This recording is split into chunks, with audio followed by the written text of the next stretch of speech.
pemilih, kembali lagi di podcast Ngampung Nilai, suara dari KPU Kabupaten Nagekil. Hari ini bersama saya Dende Ratna selaku host yang akan memandu teman pemilih dalam podcast kali ini yang akan berbincang-bincang santai seputar dunia kepemiluan di Kabupaten Nagekil. Podcast kali ini merupakan podcast yang sangat spesial karena podcast ini merupakan podcast perdana kita di tahun 2025. Karena podcast ini merupakan podcast yang sangat spesial, tentunya kami dari tim sudah menyiapkan tema yang sangat spesial untuk teman pemilih, yaitu Suara Data Menjaga Hak Pilih Sepanjang Tahun. Dan di studio podcast kita hari ini kita sudah kedatangan narasumber yang tidak kalah spesial, Bapak Andi Nur Alif. Beliau merupakan anggota KPU sekaligus membidangi Divisi Perencanaan Data dan Informasi. Assalamualaikum Bapak. Waalaikumsalam warahmatullahi wabarakatuh. Apa kabar Bapak? Alhamdulillah, baik. Gimana Mbak Ratna kabarnya? Ya, Sehat juga? Sehat. Oke Pak, masih semangat Pak? Alhamdulillah, Oke. tetap semangat. Tetap semangat ya. Oke Pak, terima kasih sebelumnya Bapak sudah meluangkan waktu di sela-sela kesibukan Bapak, tentunya berbicara dengan data, banyak sekali kegiatan yang Bapak lakukan, tapi Bapak menyempatkan waktu untuk hadir di podcast kita pada edisi pertama ini. Siap, oke Pak. Pak, sebelum kita membahas tentang data nih, ada beberapa pertanyaan nih Pak dari teman pemilih di luar sana. Mereka bertanya-tanya Pak, apa sih kerja KPU, khususnya KPU Kabupaten Nagekil pasca pemilu dan pemilihan? Mungkin Bapak bisa spill sedikit kegiatan-kegiatan yang dilakukan oleh KPU Kabupaten Nagekil pasca pemilu dan pemilihan. Pasca pemilu atau pemilihannya, Ya Pak. sebenarnya KPU itu bukan hanya bekerja pada saat penyelenggaraan saja. Dan ini akan kita bicarakan, kita ceritakan setelah ini. Kegiatan KPU seperti yang kita ketahui kemarin telah selesai di tanggal 27 November. Kemudian pasca itu, kemudian dilantik bupati dan wakil bupatinya, juga gubernur dan wakil gubernurnya. Pasca kegiatan penyelenggaraan pada masa tahapan, kemudian pada masa sekarang ada dua hal penting yang dilakukan oleh KPU. Pertama itu sosialisasi pemilih. Kemudian kedua ada yang kita sebut pemutakhiran data pemilih berkelanjutan atau yang lebih tenar sekarang sebutannya itu PDPB. Dan kegiatan kita yang kali ini, kegiatan pada podcast ini adalah salah satu bentuk daripada sosialisasi pendidikan pemilih. Oke teman pemilih, jadi setelah atau pasca pemilu dan pemilihan ternyata ada beberapa kegiatan nih yang dilakukan oleh KPU Kabupaten Nagekil, yaitu Pak tadi Bapak Adib sudah menjelaskan dan spill sedikit, salah satunya berupa pemutakhiran data pemilih berkelanjutan atau PDPB. Oke, jadi teman pemilih PDPB ya, bukan PPDD ya, atau penerimaan peserta didik baru nih Pak, karena apa namanya agak mirip ini Pak. Ya Pak, mirip tapi tidak sama ya. Pak, apa sih sebenarnya yang dimaksud dengan pemutakhiran data pemilih berkelanjutan?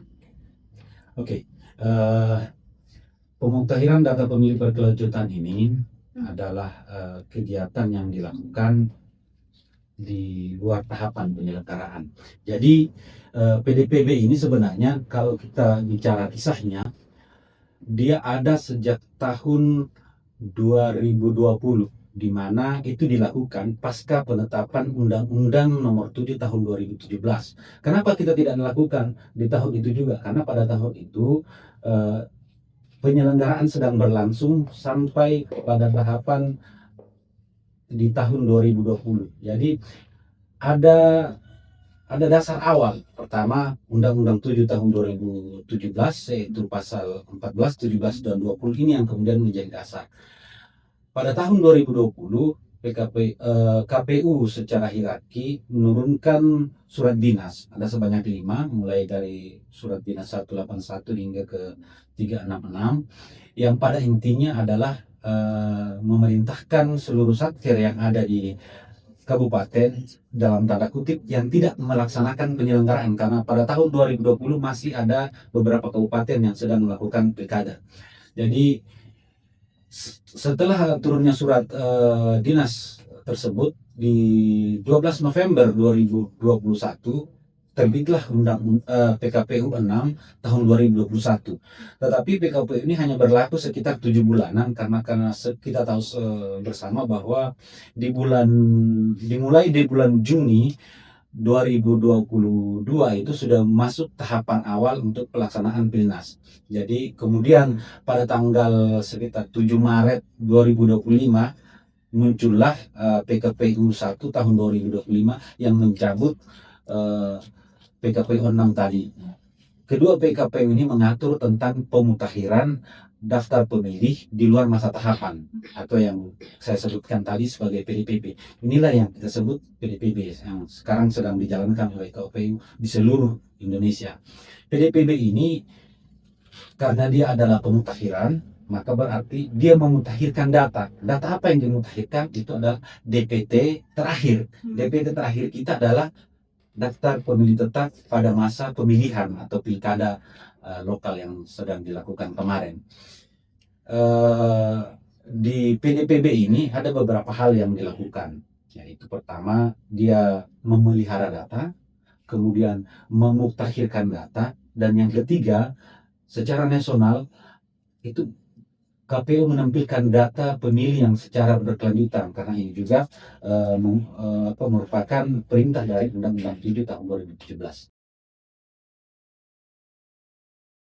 Jadi teman pemilih tadi Pak Kadip sudah menjelaskan mulai dari mengapa PDPB itu diatur, kemudian di mana dia diatur, kemudian selanjutnya Pak yang menjadi pertanyaan nih dari teman pemilih, apa sih atau mengapa PDPB atau pemutakhiran data pemilih berkelanjutan ini begitu penting Pak? Oke, pemutakhiran data secara berkala atau berkelanjutan ini menjadi sangat penting. Pertama, selain yang sudah saya sampaikan tadi, ini merupakan perintah dari undang-undang. Kemudian kedua, kita di sini memelihara data itu, kita pelihara dan rawat untuk digunakan sebagai apa? Kita gunakan untuk kelanjutannya nanti ke depan untuk dipergunakan pada penyelenggaraan selanjutnya. Jadi ini sangat penting kita lakukan untuk memastikan seluruh data pemilih itu bersih dan valid pada saat memasuki tahapan penyelenggaraan selanjutnya. Inilah yang menjadi titik krusial daripada pentingnya PDPB tersebut. Oke, jadi Pak selanjutnya Pak, jadi berbicara tentang data ini sebenarnya sangat penting dalam proses kepemiluan ini Pak ya, karena dia menentukan jumlah DPT dan lain sebagainya. Pak, kemudian terkait dengan kegiatan pemutakhiran data pemilih berkelanjutan tentu dia ada sasaran-sasaran tertentu Pak. Siapa saja sih yang menjadi sasaran dan kegiatan PDPB? Betul sekali. Di dalam pelaksanaan PDPB ini sasaran pertama tentunya karena kita ini sebagai warga Indonesia, maka sasaran pertamanya adalah seluruh warga WNI, seluruh warga masyarakat Indonesia, dan tidak berhenti di situ juga. PDPB ini juga menyasar sampai kepada pemilih yang ada di luar negeri, orang-orang masyarakat Indonesia yang berada di luar negeri. Dan inilah yang membedakan PDPB pada masa di tahun 2025 ini dengan PDPB pada masa tahun-tahun sebelumnya. Lalu Pak, apa saja nih syarat-syarat dari WNI yang bisa masuk dalam pemutakhiran data pemilih berkelanjutan? Oke, kalau mengenai syarat ya, di dalam pemutakhiran data pemilih berkelanjutan ini itu ada 3. Karena kita sebut tadi, saya sampaikan tadi bahwa sasarannya adalah warga negara Indonesia yang ada di dalam negeri dan di luar negeri. Syaratnya pertama dia berusia 17 tahun, sudah kawin atau pernah kawin. Nah, dan ini dibuktikan dengan identitas kependudukan ya. Kemudian kedua, tidak sedang dicabut, hak politiknya tidak sedang dicabut oleh negara. Kemudian ketiga, tidak sedang menjadi TNI ataupun Polri. Oke, teman pemilih, jadi tidak semua warga negara Indonesia bisa masuk dalam pemutakhiran data pemilih berkelanjutan karena ada beberapa syarat yang harus dipenuhi. Salah satunya yang pertama, dia harus sudah menikah atau berusia 17 tahun, pernah menikah atau sudah menikah, yang dibuktikan dengan kartu identitas kependudukan. Kemudian juga tidak sedang dicabut hak politiknya, dan yang terakhir dia juga tidak merupakan anggota dari Polri maupun TNI. Oke Pak, sebelum kita lanjut ke bincang-bincang selanjutnya Pak, mungkin nanti boleh Bapak sambil minum ya. Oke, terima kasih. Oke ya, siap Pak. Eh, kita minum dulu biar lebih santai nih Pak. Jadi tadi kita sudah membahas tentang syarat-syarat untuk masuk dalam pemutahiran data pemilih berkelanjutan. Oke Pak, yang ingin selanjutnya saya tanyakan ini berkaitan dengan sumber datanya Pak. Kan ini berbicara tentang data. Dari mana sih sebenarnya data-data dalam pemutahiran data pemilih berkelanjutan ini berasal Pak? Oke, ini menarik ya.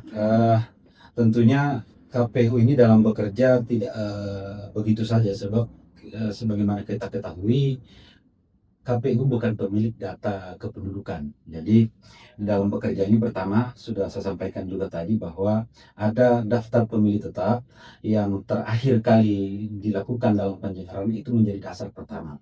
Kemudian ini disandingkan dengan DP4. DP4 ini adalah daftar penduduk potensial pemilih pemilu yang kemudian digunakan sebagai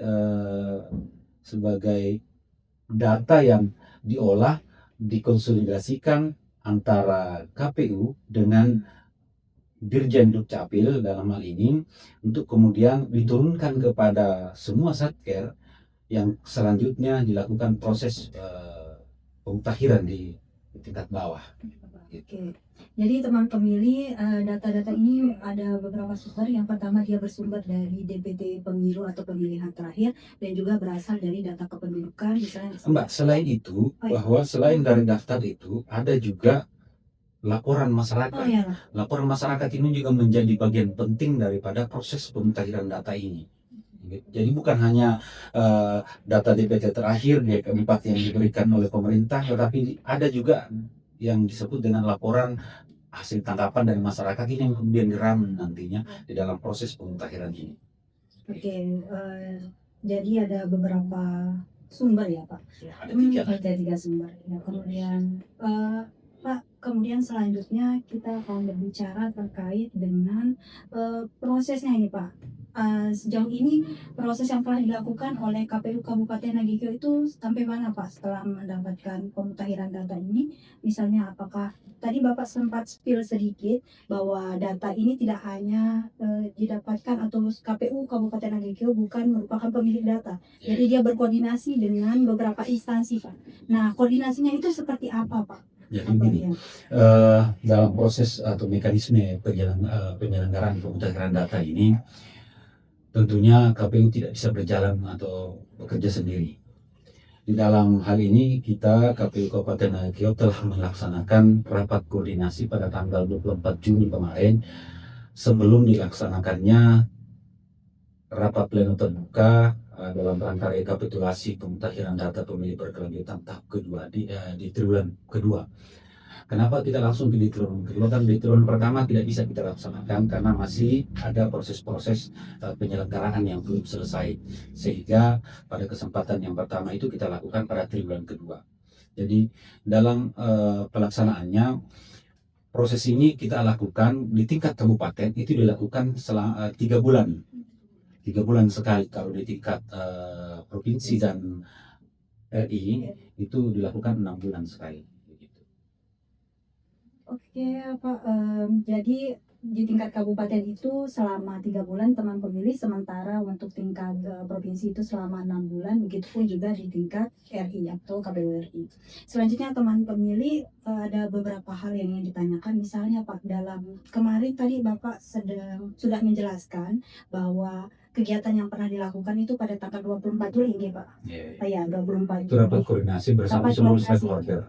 Di saat itu dihadiri oleh berbagai pihak ya, di antaranya Bawaslu, Dukcapil dalam hal ini yang mengampuh data kependudukan kita. Terus kemudian kedua ada dari TNI, Polri, dari Pemda dalam ini Kesbangpol, dan menariknya bahwa kita di Kabupaten Nagikio juga mengundang dari teman-teman pimpinan partai politik.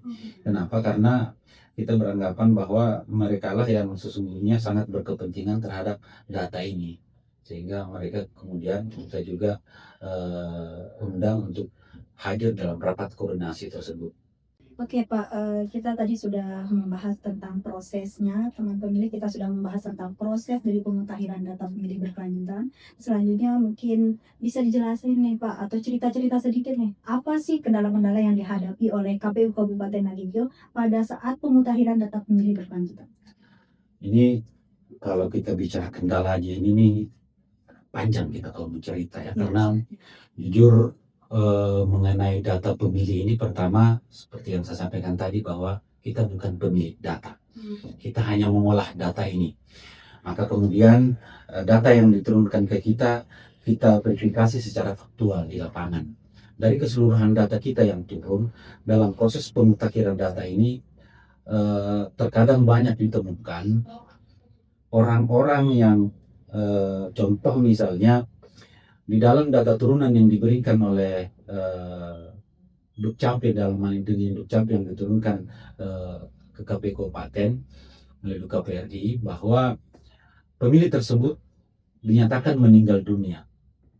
Tetapi pada kenyataannya di bawah, ketika kita melakukan penelusuran secara faktual di lapangan, ternyata ditemukan pemilih-pemilih tersebut ternyata masih hidup. Dan ini yang kemudian menjadi hal yang cukup krusial bagi kita untuk memastikan, karena secara fundamental proses demokrasi itu adalah bagaimana seorang pemilih mengetahui dirinya terdaftar sebagai pemilih. Maka kemudian KPU secara berjenjang berkewajiban untuk memastikan hak-hak mereka terjamin. Seperti yang saya sampaikan tadi, di daftar pemilih yang bahkan dinyatakan meninggal oleh Dirjen Dukcapil pun masih kita lakukan verifikasi secara faktual untuk memastikan bahwa terpenuhnya hak-hak konstitusional setiap warga negara.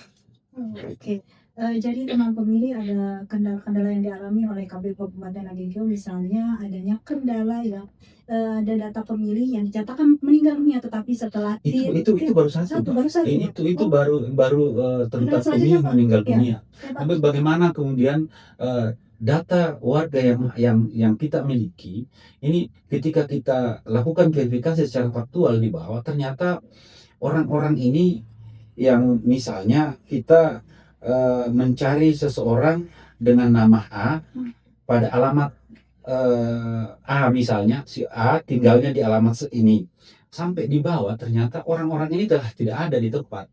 Artinya bahwa eh, ada migrasi kependudukan yang sangat dinamis di sini, sehingga memang KPU harus secara sedemikian detailnya dan rincinya di dalam bekerja untuk memastikan terpenuhinya hak tersebut. Itu baru tentang masalah keberadaan pemilih. Bagaimana kemudian untuk memastikan misalnya seseorang ini datanya secara identitas kependudukan itu benar.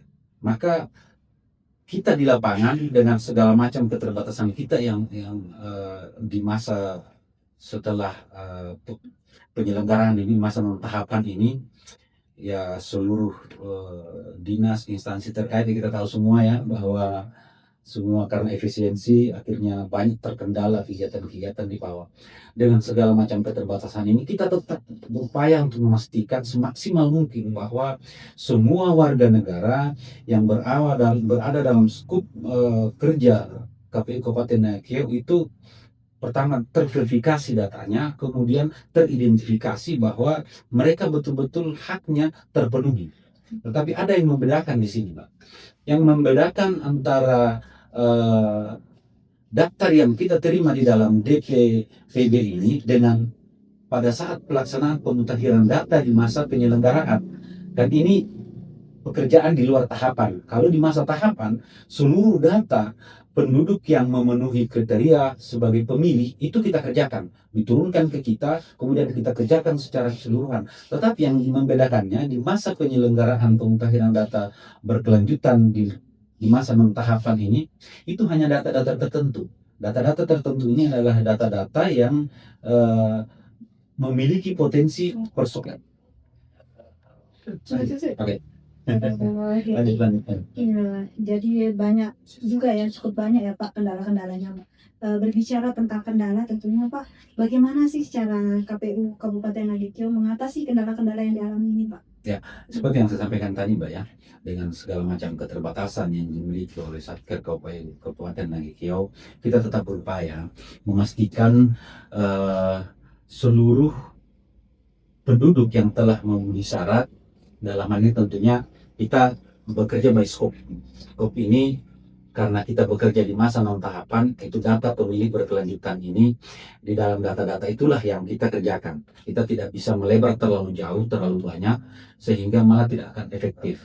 Dalam pemutakhiran data pemilih berkelanjutan ini, berbagai hal itu kita lakukan.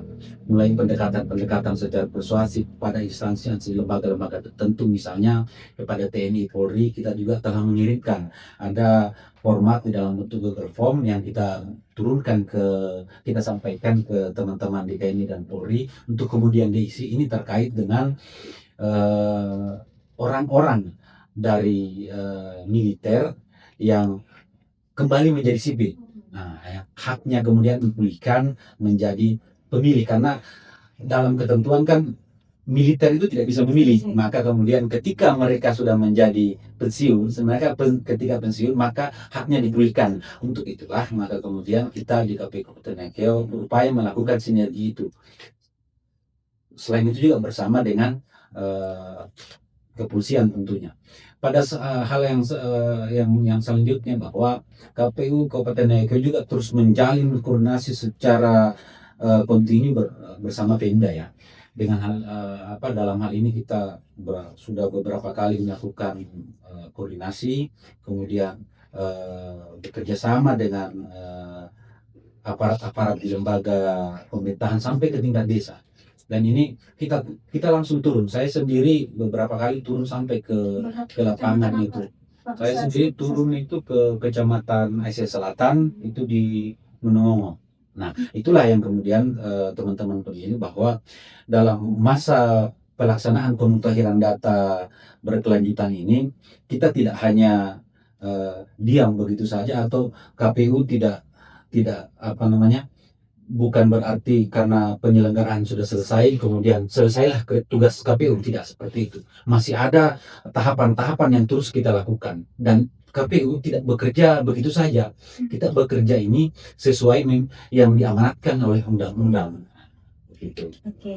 Ya begini ya, sehingga anggapan-anggapan bahwa KPU itu hanya bekerja pada saat penyelenggaraan saja, ini kita jawab dengan tindakan yang nyata. Oke, itu teman pemilih. Jadi kata Pak Kadip, anggapan-anggapan yang menyatakan bahwa sepasca pemilu atau pemilihan yang menyatakan bahwa KPU itu tidak kerja, itu adalah tidak benar, karena banyak sekali kegiatan-kegiatan yang dilakukan oleh KPU, khususnya KPU Kabupaten Nagekeo. Misalnya salah satunya berkaitan dengan pemutakhiran data pemilih berkelanjutan.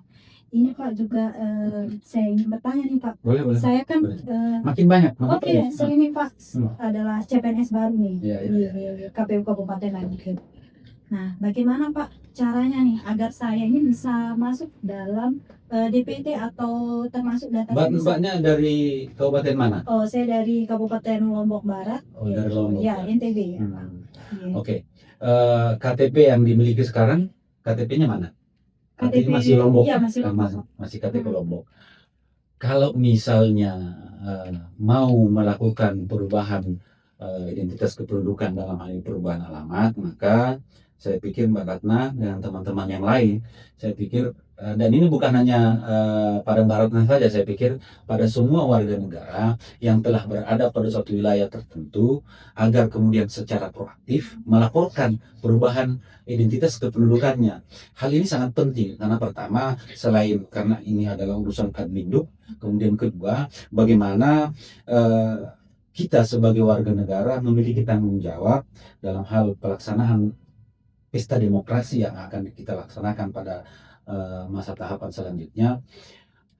Karena kalau itu tidak dilakukan, maka otomatis Mbak Ratna, pertama karena KTP-nya masih KTP Lombok, maka secara de jure, karena prinsip ini yang digunakan di dalam pemutakhiran data, prinsip de jure itu artinya Mbak Ratna akan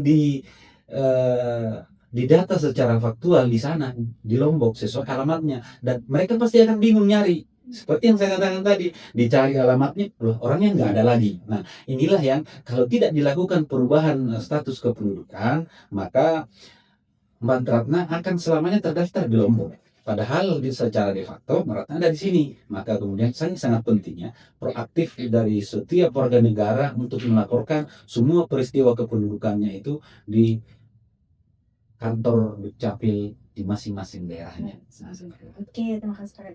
Jadi teman pemilih jika ada yang kasusnya sama seperti saya bisa lebih proaktif untuk mengurus data kependudukan karena ini sangat penting juga. Oke, selanjutnya Pak Kadip kita akan kembali lagi Pak. Ada tadi Bapak sempat menjelaskan di awal bahwa salah satu bentuk kegiatan yang telah dilakukan oleh KPU Kabupaten Nagekeo yaitu berupa rapat pleno terbuka rekapitulasi triwulan 2 nih. Iya. Oke. Pak, mungkin Bapak bisa spill atau sebutkan berapa sih hasil atau apa yang dihasilkan dari rekapitulasi itu, Pak?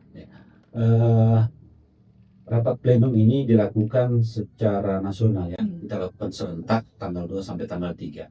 Jadi dan secara keseluruhan kita di Kabupaten Nagekeo itu melakukannya pada tanggal 2. Pada tanggal 2 Juli ini di dalam penetapan rekapitulasi pemutakhiran data pemilih berkelanjutan ini secara garis besarnya bahwa pertama data yang diturunkan ke kita itu pada proses pemutakhiran atau di proses PDPB ini itu berjumlah 11673.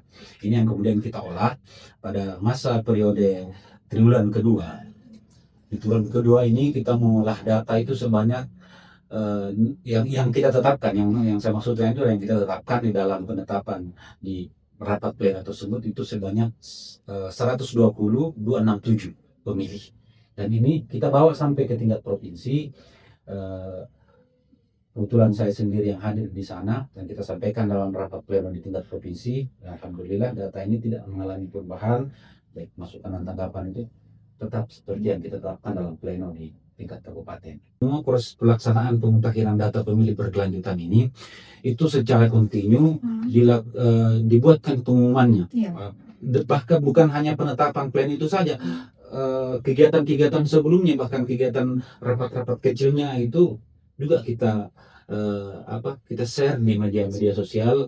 Untuk apa? Bahwa agar semua masyarakat tahu bahwa sekarang sedang dilaksanakan pemutakhiran data pemilih berkelanjutan di tingkat di Kabupaten Nagekeo, sehingga peran serta masyarakat ini sangat kita harapkan. Oke, jadi semua kegiatan yang terkait dengan yang dilaksanakan oleh KPU Kabupaten Nagekeo, nanti teman pemilih bisa lihat di sosmed KPU Kabupaten Nagekeo. Dan jangan lupa teman-teman juga bisa follow ya. Oke, pertanyaan selanjutnya Pak Kadip nih, bagaimana caranya agar teman pemilih di luar sana tahu bahwa mereka telah terdaftar dalam DPT Pak, atau daftar pemilih tetap Pak? Oke. Ini sangat penting ya teman-teman pemilih untuk mengetahui pemilih itu terdaftar atau tidak, bisa mengecek pada cek DPT online atau nanti lihat di bawah sini nanti ya, cek DPT online untuk memastikan bahwa setiap warga pemilih itu terdaftar atau tidak. Di sana bisa dicari tahu dia ada di TPS mana, di lokasinya di mana, semua lengkap di sana. Untuk mengetahuinya bisa langsung cek dptonline.go.id. Oke teman pemilih, ingat cek di cek DPT online. kpu.go.id. Oke Pak, mungkin ada hal-hal yang ingin Bapak sampaikan nih kepada teman pemilih khususnya yang berkaitan dengan PDPB atau pemutakhiran data pemilih berkelanjutan. Jadi begini Mbak, semua kerja-kerja penyelenggaraan ini tidak bisa berjalan ya. Tidak bisa berjalan kalau KPU hanya sendirian bekerja. Dalam pengertian bahwa agar pelaksanaan kerja-kerja pemutakhiran data terutama yang khusus kepada pemutakhiran data pemilih berkelanjutan ini dapat berjalan secara maksimal. Pertama, peran aktif dari masyarakat sangat kita harapkan untuk melaporkan ketika terjadi perubahan atas elemen data, kemudian pindah penduduk, atau ada pemilih yang sudah meninggal dunia. Kita sangat berharap peran serta masyarakat ini untuk dilaporkan dengan cara bisa datang ke KPU, langsung di KPU, atau melalui cek di DPT online, di situ ada perubahan status. Di sana bisa dilakukan, bisa dicek itu kalau kemarin ada perubahan status itu yang bisa dilaporkan di situ. Kemudian yang kedua, hal yang sangat penting juga saya pikir bahwa kerjasama dengan berbagai instansi ini dalam hal-hal koordinasi kita sangat berharap peran serta dari Pemda untuk kemudian mendukung terlaksananya penyelenggaraan pemutakhiran data pemilih berkelanjutan ini. Pikir itu dua hal penting yang sangat krusial untuk bisa dilakukan di masa-masa sekarang. Teman pemilih, tidak terasa kita sudah berada di penghujung segmen dari podcast Ngampung Nilai Suara dari KPU Kabupaten Nagekio. Terima kasih banyak Bapak. Ya, sama-sama. Ya. Terima kasih teman pemilih. Sampai bertemu di podcast Ngampung Nilai Suara dari KPU Kabupaten Nagekio di seri selanjutnya. Selanjutnya Pak, mungkin kita bisa sama-sama salam humas dan salam KPU melayani. Oke. Salam humas, KPU melayani. Sampai jumpa.